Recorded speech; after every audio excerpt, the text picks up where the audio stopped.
The April 2020 Visa Bulletin is out. As most of you know, the Visa Bulletin shows you which green card applications are eligible to move forward based on when you filed your I-130 or I-140 petitions.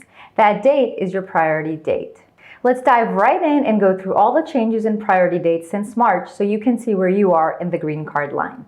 To stay up to date with the Visa Bulletin, be sure to subscribe to our channel and hit the bell to be notified when I post next month's update. We're going to start with the final action dates in the family category. Now, folks have been asking me what the difference between the final action dates and filing dates are. At the top of every Visa Bulletin, it says to use the final action chart for adjustment of status applications unless otherwise stated. This refers to people waiting to file Form I-485 that are already in the U.S. and adjusting their status either through family or employment. If you are outside the U.S. and waiting for consular processing, the dates for filing chart tells you around when you should be notified by the National Visa Center to submit required forms. Every month, the USCIS lets you know which set of dates they want you to use for adjustment of status applications. You can get to it by clicking on this link inside the Visa Bulletin, and it brings you to a page like this. As you can see, in March, they directed most family categories looking to file Form I-485 to use the dates for filing chart.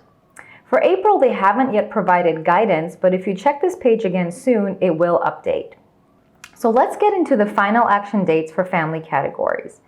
The F2A category, which is for green card holders sponsoring their spouses, is still current. I said this last month and I'm going to say it again. It's been current since the summer of 2019, and this is really very rare. So if you're a green card holder thinking about sponsoring your spouse, you should look into next steps ASAP. Last month, the Philippines moved forward a few months in several family categories. This happens again in April, with all family categories advancing from 4 to almost 8 months ahead. In the F1 category, which is for unmarried sons and daughters of U.S. citizens, we see 3 months in forward movement for most countries except for Mexico, which barely moved since last month.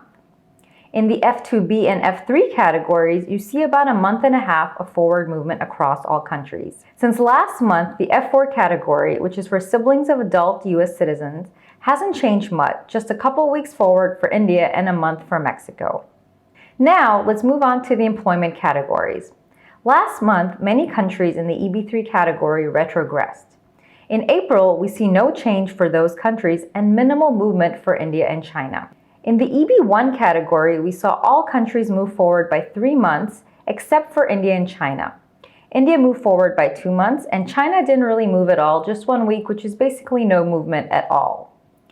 The EB2 category remains largely unchanged, with no significant movement since last month, just 2.5 weeks forward for China, which is not really significant. Some of you have been asking me what happens when my category becomes current or I get to my priority date. When do I get my welcome letter? What happens next? What are the next steps I should be taking? I'm going to create a video about this in the next few weeks, so be sure to subscribe to our channel so you don't miss it. If you have any other questions about the Visa Bulletin, leave me a comment and I'll be sure to answer. Keep in mind that I cannot predict how quickly or slowly priority dates will progress in the coming months.